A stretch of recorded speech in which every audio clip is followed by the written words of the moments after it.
I can't believe my ears. You guys have to see this video. In this video, they talking about Heavy D. Rest in peace to Heavy D. Did you guys know he was set up?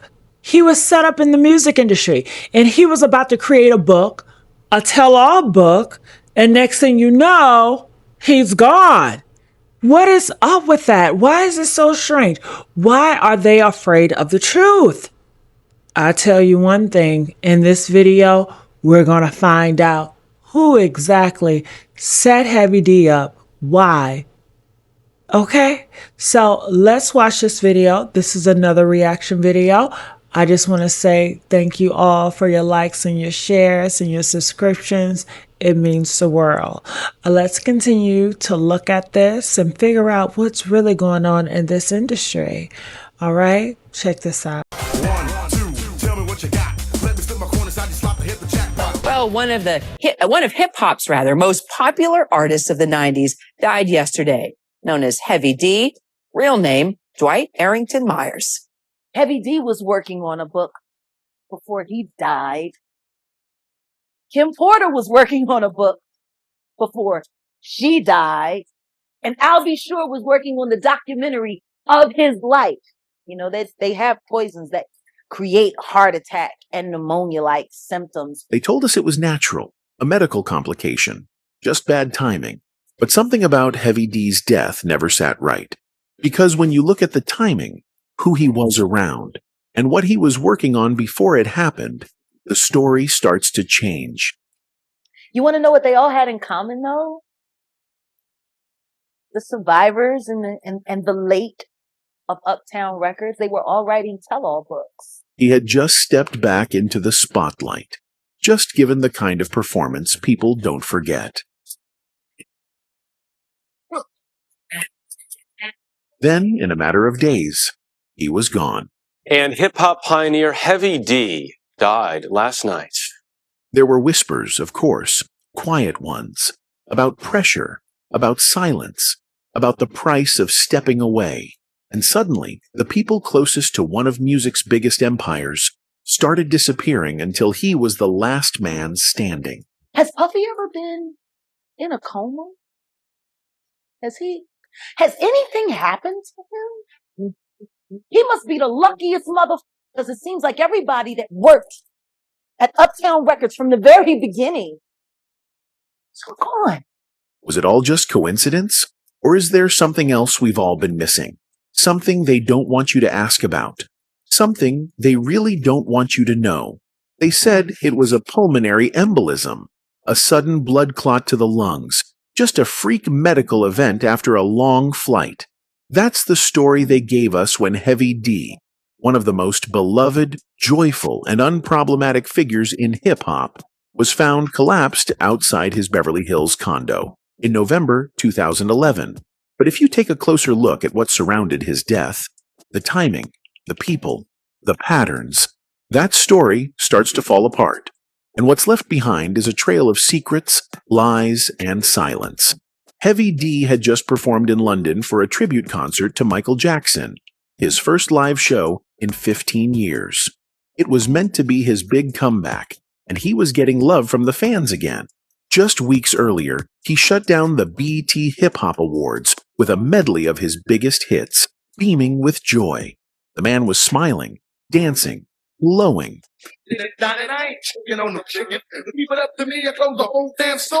But within days of that performance, he was gone. According to the Los Angeles County Coroner's Office, Heavy D died of a pulmonary embolism, most likely brought on by deep vein thrombosis, a blood clot formed during his return flight from London. He also suffered from heart disease and reportedly had pneumonia, though the coroner said it didn't contribute to his death. There was cough syrup in his system, but again, it wasn't enough to matter. That was the official story. Clean, scientific, logical. But for many who knew him or even just followed the industry, none of it sat right. Not the suddenness, not the timing, not the eerie similarities to what had happened to others connected to Uptown Records. Heavy D was working on a book before he died. Kim Porter was working on a book before she died. And Al B. Sure was working on the documentary of his life. At the time of his death, Heavy D was reportedly working on a tell-all book, something that could have exposed major figures in the industry, including Diddy. And if that sounds too speculative, consider this. Andre Harrell, who founded Uptown Records and gave Heavy D his start, also died from a heart attack. So did Kim Porter, Diddy's ex and longtime confidant, who also had pneumonia-like symptoms. In fact, Kim's initial coroner report allegedly ruled her death a homicide before it was quietly revised. Then there's Al B. Sure, another Uptown artist who slipped into a coma shortly after teasing a documentary, and only recently came out of it.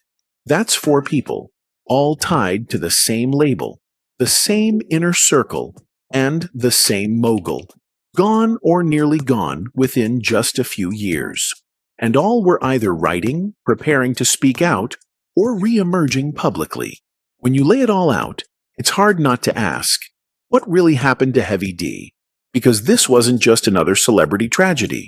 This was a man who'd reinvented himself, who'd cleaned up his life, who had lost over 135 pounds, become a father, stepped into executive leadership, and turned down toxic deals. Even if the money was good, he was careful, selective, focused, and then suddenly, he was gone. Just like that, face down on a walkway, at 44 years old, after a successful show, with new projects lined up, with no history of drug abuse, no warning signs, no health crisis visible to the people closest to him. The official report says it was just his body, but the whispers, especially from insiders, say it might have been something else entirely. And once Jaguar Wright spoke out, those whispers turned into fire. As soon as the news of Heavy D's death broke, the media scrambled to explain it away. A pulmonary embolism, they said. A blood clot triggered by a long flight. But the public wasn't buying it. Because when someone dies that suddenly, that young, and with that much left to do, people start asking questions. And the questions came fast. The first wave of speculation focused on life insurance and financial motives. Some insiders whispered that there were undisclosed policies, big ones, and potential beneficiaries who stood to gain a lot if Heavy D were gone. He had assets, royalty streams, a condo in Beverly Hills. And just as important, he had been a powerful name in the business, not just as an artist, but as an executive. The kind who knew where the bodies were buried. Others took the rumors even darker. They believed Heavy D had been poisoned, that the clot wasn't natural, that someone tampered with his health, slipped something into his system that mimicked natural symptoms but left no trail. Jaguar Wright wasn't the only one hinting at it, but she was the loudest, and she made it clear. People like Heavy D didn't just fall over without help, not when they were about to publish books, not when they were ready to tell everything they knew. They have poisons that create heart attack and pneumonia-like symptoms. There were also related theories floating around, likely seeded by those who wanted to discredit his legacy. Rumors that he'd overdosed or collapsed from a hidden addiction. But the toxicology report showed no illegal substances in his system, just some over-the-counter cough syrup. No narcotics, no alcohol, no evidence to back those claims. And yet, the narrative lingered. Some whispered about medical negligence, that when Heavy D collapsed outside his home, help didn't come quickly enough, that emergency services delayed, that the care he received, both before and after the collapse, wasn't up to standard. There was never a full investigation into the response timeline. But when you add that to the other patterns around him, it adds more smoke to a fire that was already growing. And then came the more abstract theories. Stress, pressure, and burnout. Some said Heavy D had been pushed too far, that his return to music, his performances, his unfinished book, and the power plays behind the scenes had taken a toll. That the smile he wore on stage masked the exhaustion underneath. That the industry he helped build was now working against him. There were also those who took a completely different angle, gang ties, and street retaliation. That maybe, just maybe, Heavy D had reconnected with people from his early days. People who didn't want him to rise again. People who felt abandoned, or betrayed, or silenced.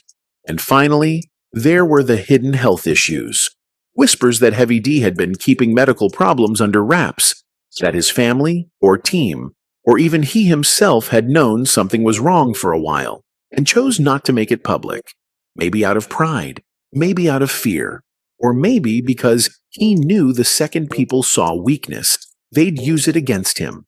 But what really pushed these theories into overdrive was the pattern, because Heavy D wasn't the only one tied to Uptown Records who died mysteriously. He wasn't the only one close to Diddy who passed away suddenly. And he wasn't the only one writing a book. When you step back, the coincidences stop feeling like coincidences. Because it seems like everybody that worked at Uptown Records from the very beginning is gone. Heavy D, Kim Porter, Andre Harrell, gone. Al B, sure, nearly gone. All linked by a label, a legacy, and a man who still walks free. Was it the music industry? Was it bad luck? Or was it something deeper, darker, and more intentional? Because from this point forward, it gets harder to ignore the elephant in the room, Diddy. And that's exactly where we're going next. By now, it's impossible to talk about Heavy D's death without mentioning Diddy.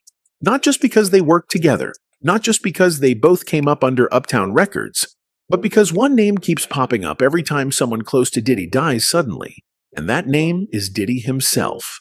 Let's start with the facts. Heavy D wasn't just an artist under Uptown Records. He was part of the foundation, one of the originals. A big reason the label had credibility and crossover appeal in the late 80s and early 90s. He wasn't just talent, he had influence. He helped shape the label. And when Andre Harrell gave a young intern named Sean Combs a shot in the early 90s, it was Heavy D who reportedly vouched for him. Without Heavy D, there may be no Diddy. That's how deep the roots go. But what happens when the student becomes the master? Over time, Diddy's rise came at the expense of a lot of people. People who gave him his first opportunities. People who didn't always agree with how he moved once he had power. And while many of them faded from the spotlight, Diddy only got bigger, richer, and more untouchable. Which is why people now look back and wonder, how come everyone around him keeps dying? Jaguar Wright didn't hold back. She laid it out plainly. Heavy D was working on a tell-all book. So was Andre. So was Kim Porter. And all of them died under suspicious circumstances. Even Al B. Sure, who had just started filming a documentary about his life, suddenly slipped into a coma. A coma. In 2022. Out of nowhere. And again, connected to Diddy.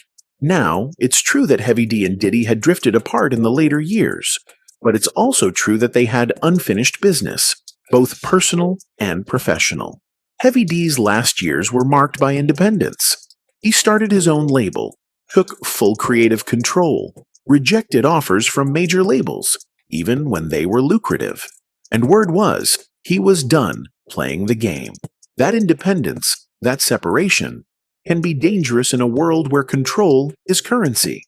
You want to know what they all had in common, though? The survivors and the late of Uptown Records, they were all writing tell-all books. According to Jaguar and others, Heavy D was ready to talk. About Uptown, about the industry, about Diddy. And if that's true, if even part of that is true, then his death becomes more than just tragic. It becomes strategic. What makes this even murkier is that no one from Diddy's camp ever issued a strong statement about Heavy D's death.